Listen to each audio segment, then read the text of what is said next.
Hello everyone. मैं आप सभी का दोस्त आर्यन मौर्य एक बार फिर से आप सभी का अपने यूट्यूब चैनल पर बहुत बहुत स्वागत करता हूं। दोस्तों, आज हम बात करने वाले हैं कि 7 सिद्ध network marketing follow up tips. दोस्तों, आज हम एक ऐसे टिप्स आप सभी के सामने शेयर करने वाले हैं जिनको आप फॉलो करने के लिए बहुत ही शानदार तरीके से आप यूज कर सकते हैं, क्योंकि सबकी समस्या यही होती है, टीम तो बन जाती है लेकिन फॉलो अप नहीं हो पाता है। तो फॉलो अप का बहुत ही शानदार आपको तरीका आज हम बताने वाले हैं। तो दोस्तों, वीडियो को बिल्कुल भी स्किप नहीं करना है। जितने भी साथी पहली बार चैनल पर आए दोस्तों, चैनल को जरूर सब्सक्राइब कर लें ताकि आपको बिजनेस से संबंधित रेगुलर वीडियो सबसे पहले मिले। तो दोस्तों, देर न करते हुए चलते हैं फटाफट टॉपिक की तरफ, जानते हैं वो कौन से फॉलोअप के टिप्स हैं जो मुझे और आपको कामयाब बना सकते हैं। नंबर 1, ज़रूरतमंद मत बनो। आपको उनकी ज़रूरत नहीं है, समझिएगा हर एक चीज़ को तो आपको समझ में आएगा। कहने का मतलब है कि ज़रूरतमंद मत बनो, यानी कि आप हमेशा अपने आप को ज़रूरतमंद मत समझो उनके लिए। आपको उनकी ज़रूरत है, आपको उनकी ज़रूरत नहीं है। आप उनके लिए अवसर और मूल्य ला रहे हैं, इसलिए ज़रूरतमंद की तरह ना दिखें। आपका आसान आपका आसन बहुत कुछ बताता है, और किसी भी अन्य चीज़ की तरह आप अभ्यास के लिए साथ इसमें बेहतर होते जाते हैं। कहने का मतलब ये है कि आप सामने वाले व्यक्ति को ऐसा ना लगे कि आपको उसकी ज़रूरत है। अगर आप ऐसा दिखते हैं तो वो सोचेगा कि ये अपने लिए हमको ज्वाइन करा रहे हैं। तो कभी भी ऐसा ना लगे आपको कि आपको उसकी ज़रूरत है। उसको ऐसी तरीके से बताना है ताकि उसको ना लगे कि आपको उसकी ज़रूरत है, उसको लगे कि हमें आपकी ज़रूरत है, क्योंकि हम उसको कुछ न कुछ बताने जा रहे हैं, उसको कुछ न कुछ देने जा रहे हैं, ना कि लेने जा रहे हैं। शायद आप शुरू में इस मामले में बहुत अच्छे नहीं होंगे, और यह ठीक भी है, लेकिन जब आप किसी के साथ संपर्क में हों तो हमेशा ध्यान रखें कि आप उनके साथ या उनके बिना अपना व्यवसाय बढ़ाने जा रहे हैं। कहने का मतलब ये कि जब आप बिजनेस की शुरुआत करते हैं तो आप ये अपने माइंड से हटा दीजिए कि हम उनके बिना इस काम को करने जा रहे हैं, उनकी ज़रूरत मुझे नहीं है। आपने डिसीजन लिया है काम करने का, तो आपको अकेले चलना है। कोई साथ दे तो भी ठीक है, ना दे तो भी ठीक है। तो आपको डिमोटिवेट नहीं होना, क्योंकि आपने बिजनेस उनसे पूछ करके नहीं शुरू किया है। आपकी सफलता किसी एक व्यक्ति पर निर्भर नहीं है, इसलिए परिणाम पर निर्भर ना रहें। यह आपके बारे में नहीं है, यह उनके बारे में है। आप उन्हें अपने व्यवसाय में शामिल होने के लिए नहीं कह रहे हैं, आप उनके सामने एक अवसर प्रस्तुत कर रहे हैं, यानी कि आप उन्हें एक बिजनेस अपॉर्चुनिटी बता रहे हैं। वो उनका डिसीजन है, क्या करेंगे क्या नहीं करेंगे। प्रेशर और दबाव किसी प्रकार का नहीं करना है, और उसको बिल्कुल भी ना लगे कि आपको उसकी ज़रूरत है। दूसरा, नियंत्रण में रहें और एक विशिष्ट समय निर्धारित करें। जब भी आप किसी से बात कर रहे हों तो हमेशा बातचीत पर नियंत्रण रखें। ऐसा करने का तरीका इस प्रकार है, जैसे कभी भी यह काम उन पर ना छोड़ें कि वे आपसे दोबारा संपर्क करें, क्योंकि ऐसा होने वाला नहीं है। लोग व्यस्त रहते हैं और उनके पास ध्यान रखने के लिए ढेर सारी दूसरी प्राथमिकताएं होती हैं। कहने का मतलब ये है कि जब आप किसी व्यक्ति को प्लान देने जाते हैं, प्लान दे करके वापस आ जाते हैं, तो ये ना सोचे कि वो फलाना व्यक्ति, हम उसको प्लान दे करके आए हैं, उसको मीटिंग में बुलाए थे, अब वो हमको खुद ही फ़ोन करेगा। ऐसा नहीं है, और ऐसा कभी नहीं होता है। उनसे संपर्क करने के लिए हमेशा एक खास समय तय करें।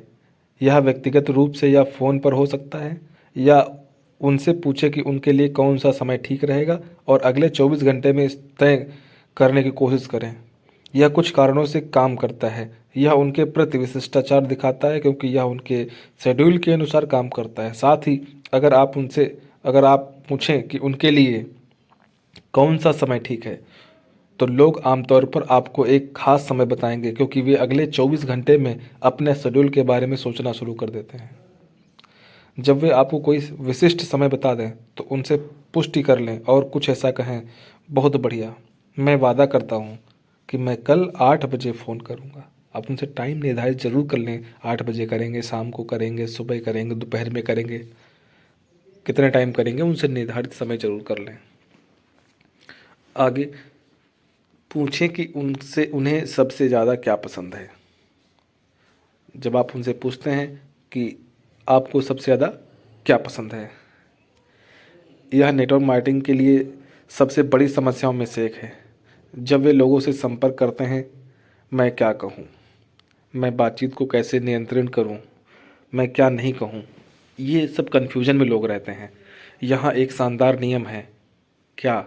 कम बोलें। अपने उत्पाद, सेवा या अवसर के सभी लाभों के बारे में उन पर आरोप ना लगाएं। बस उनसे पूछें कि उन्हें सबसे ज़्यादा क्या पसंद है। यानी कि आप जब प्लान देते हैं, बिजनेस के बारे में अपने बताते हैं, उनको सारी चीज़ें बताते हैं, तब उनसे आप ज़्यादा ना बोलें। आप सिर्फ उनसे पूछें कि आपको सबसे अच्छा क्या लगा, तो सामने वाला व्यक्ति बताएगा आपको। इससे यह सकारात्मक बना रहता है। आप उनकी पसंद से जुड़ सकते हैं और उन्हें बता सकते हैं कि आपको भी वही चीज़ पसंद है जो उन्हें पसंद है। यानी कि अगर कोई व्यक्ति कहता है कि ये चीज़ मुझे पसंद है, तो आप उसे ना कहो कि मुझे ये चीज़ पसंद है। जो वो कहे मुझे ये चीज़ पसंद है, आप भी कहो कि मुझे भी सबसे ज़्यादा यही अच्छा लगा था।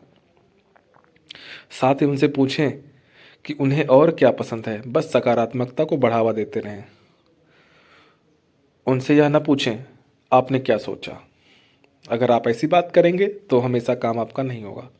इससे नकारात्मक प्रतिक्रिया के लिए जगह खुली रहती है। लोग रक्षात्मक होने की आदत रखते हैं और वे आमतौर पर समस्याएं ढूंढना पसंद करते हैं। समझ रहे हैं? क्योंकि हर एक इंसान कुछ न कुछ समस्याएं ढूंढता है।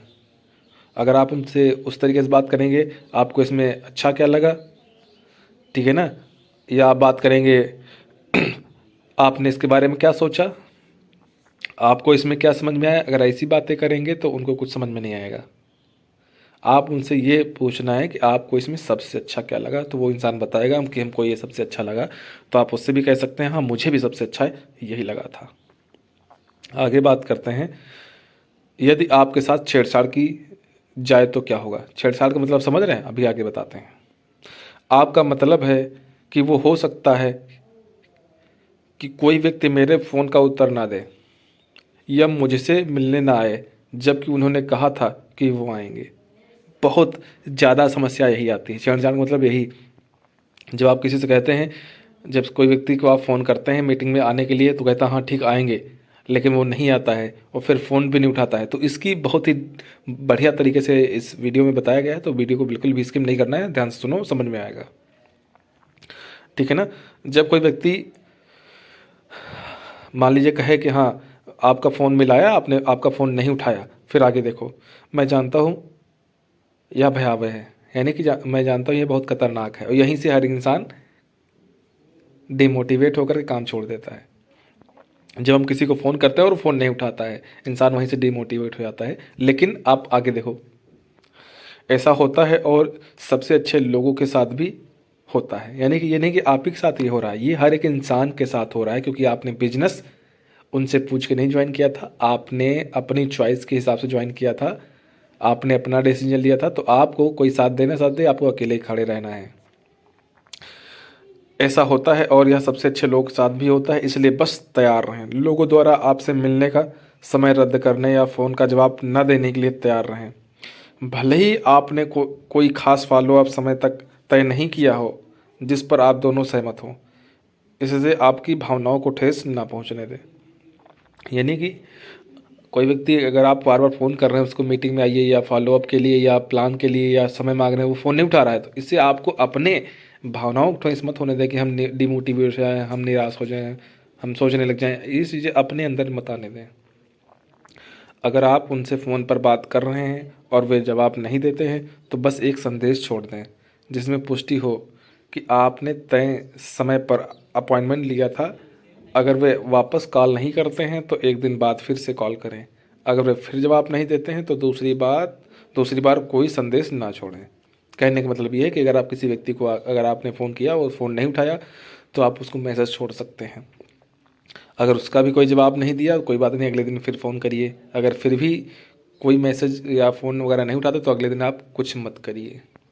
देखिए, अगर आपको अभी भी उनसे कोई जवाब नहीं मिलता है तो हो सकता है कि वे आपको टाल रहे हों। आप दिमाग लगा सकते हो, लेकिन ऐसा नहीं हो सकता है। 2 दिन और प्रतीक्षा करें, यानी 2 दिन और रुक जाएं और उन्हें वापस कॉल करें, यानी 2 दिन बाद फिर आप एक बार कॉल करिए। तीसरी कॉल पर एक संदेश छोड़ें जो मूल रूप से आओ।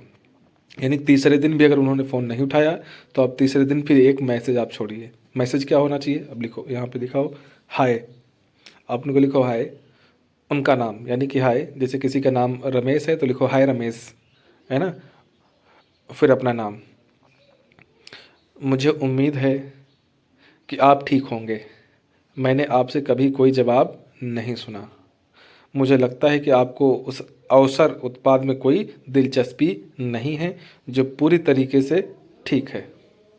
मैं बस यह सुनिश्चित करना चाहता हूँ, या ये जानना चाहता हूँ कि हम एक दूसरे का समय बर्बाद ना करें। मतलब अगर आपको नहीं समझ में आया, आपको नहीं चीज़ें को समझनी है, आपको चीज़ें नहीं करनी है, अगर आपको उसमें दिलचस्पी नहीं है तो कोई दिक्कत नहीं है, लेकिन हम एक दूसरे का समय बर्बाद ना करें। आप साफ साफ बता दीजिए, है ना। मैं आपको अपनी लिस्ट से हटा देता हूँ। अगर आप साफ साफ बता दीजिए, हम आपको अपनी लिस्ट से हटा देते हैं। लेकिन मुझे बताएं कि क्या आप किसी ऐसे व्यक्ति को जानते हैं जो कुछ अतिरिक्त पैसे कमाने के लिए तैयार है। कोई बात नहीं, हम आपको लिस्ट से हटा देते हैं, कोई दिक्कत नहीं है। लेकिन अगर आप किसी को जानते हैं ऐसे व्यक्ति को जो पैसे कमाना चाह रहा है पार्ट टाइम में, जिसके घर में समस्याएं हों, कुछ ऐसे लोग जिनको आप जानते हो जो कुछ करना चाह रहे हो, उनको उनसे उनका नाम नंबर हमें दे दीजिए, कोई दिक्कत नहीं है। बेशक आपको उस शब्द का इस्तेमाल करने की ज़रूरत नहीं है, लेकिन कुछ मुख्य बातें हैं। मुझे उम्मीद है कि आप ठीक हैं आमतौर पर एक प्रतिक्रिया को प्रेरित करती है, क्योंकि लोग नहीं चाहते कि आप सोचें कि उनके साथ कुछ बुरा हुआ है, या यह सोचें कि आपने कुछ गलत किया है। इसके अलावा लोगों को सूचियों से बाहर किए जाने से नफरत होती है। उन्हें यह धारणा पसंद नहीं है कि उन पर विचार नहीं किया जा रहा है, या कि वे खुले विचारों वाले नहीं हैं। आगे सत्यापित करें। यह नेटवर्क मार्केटिंग फॉलोअप फार्मूले का सबसे कम इस्तेमाल किया जाने वाला हिस्सा हो सकता है। कुछ लोग तुरंत ना कहेंगे, कुछ लोग हाँ कहेंगे, ज़्यादातर लोग असमंजस में रहेंगे। यानी कि यही चीज़ें होती हैं जब आप किसी को प्लान करते हैं या फॉलोअप करते हैं, या तो वो कहेगा हाँ हम शुरू करेंगे, या फिर वो कहेगा हम नहीं करेंगे, या फिर वो कहेगा ठीक है सोच के बताएंगे। बस चौथा कोई क्वेश्चन आता ही नहीं है। या कहेगा हाँ शुरू करेंगे, या कहेगा हम नहीं करेंगे, या कहेगा ठीक है सोच के बताएंगे, बस। तो इसमें कन्फ्यूजन होने की ज़रूरत नहीं है। अगली बात करते हैं, अपॉइंटमेंट निर्धारित करें। अगली अपॉइंटमेंट निर्धारित करें। कभी कभी आपके नेटवर्क मार्केटिंग फॉलोअप को एक और फॉलोअप की आवश्यकता होती है, और यह बिल्कुल ठीक है। जैसे कभी कभी ये होता है ना कि इंसान को एक बार नहीं समझ में आता है, दो बार नहीं, तीन बार नहीं, चार बार, उसको लगातार फॉलोअप करने से रिजल्ट मिलता है। और आगे पूछें कि क्या वे शुरू करने के लिए तैयार हैं। ऐसा करने का सबसे अच्छा समय वैलिडेशन कॉल के ठीक बाद है। यहाँ कुछ बातें दी गई हैं जो आप कह सकते हैं। खैर, आप जो बता रहे हैं उससे ऐसा लगता है कि आप शुरू करने के लिए तैयार हैं। तो क्या आप अपने लिए, अपने परिवार के लिए कोई अवसर देखते हैं। अगर ऐसा आप बोलते हैं उनसे, तो उनको ये चीज़ें समझ में आती हैं। अगर आप उनसे पूछते हैं, उनसे कुछ ऐसे क्वेश्चन कि आपके घर में इतने सारे लोग हैं, आने वाली महंगाई इतनी बड़ी होने वाली है, इतना सब कुछ होने वाला है, क्या आप अपने परिवार के सपनों को पूरा करने के लिए क्या कुछ काम करना चाहते हैं। क्या अपने परिवार को सारी खुशियाँ देना चाहते हैं। क्या परिवार के लिए कुछ सिक्योरिटी देना चाहते हैं। क्या आप ऐसा कुछ काम कर रहे हैं कि जब कभी कुछ हो जाता है मान लीजिए, तो आपके घर पैसा कहाँ से आएगा। कुछ ऐसे 2-3-4 सवाल उनसे आप कर सकते हैं, जहाँ पे इंसान सोचने के लिए मजबूर हो जाएगा। फिर आप अपने आगे फिर से प्लान दोहरा सकते हैं। तो दोस्तों, वीडियो अगर अच्छी लगी हो तो thank you so much. Like share comment जरूर करिएगा। मिलते हैं फिर नेक्स्ट वीडियो में।